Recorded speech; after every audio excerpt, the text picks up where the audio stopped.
என் அன்பான பிள்ளையே, இந்த செய்தியை நீ சாதாரணமாக கேட்கவில்லை. உன் வாழ்க்கையில் பண நெருக்கடி ஒரு பாரமாக இருக்கிறது. கடன் அழுத்தம் இருக்கிறதா?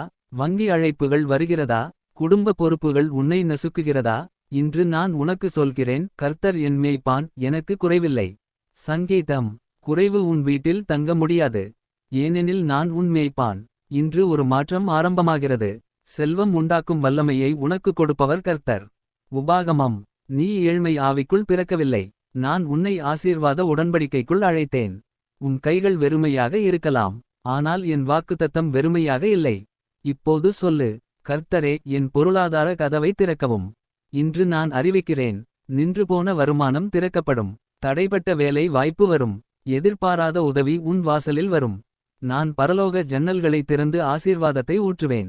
மல்கியா அதிகாலை 3:10. உன் வீட்டு மேல் பரலோக ஜன்னல் திறக்கிறது. கடன் சங்கிலிகள் உடைகிறது. பயம் வெளியேறுகிறது.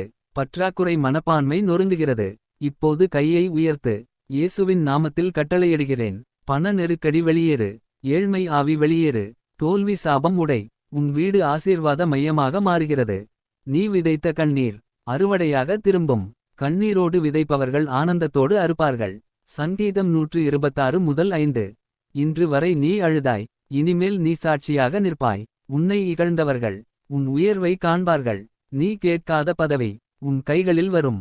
நீ எதிர்பாராத வருமானம் உன் கணக்கில் வரும். நான் உன்னை கீழே வைக்க மாட்டேன். இப்போது கையை மார்பில் வை. 3 முறை சொல்லு, என் பண நெருக்கடி இன்று முடிகிறது. என் பண நெருக்கடி இன்று முடிகிறது. என் பண நெருக்கடி இன்று முடிகிறது. நான் அறிவிக்கிறேன், உன் வீடு செழிப்படையும். உன் வாழ்க்கை உயர்வு காணும். உன் குழந்தைகள் பற்றாக்குறை காணமாட்டார்கள்.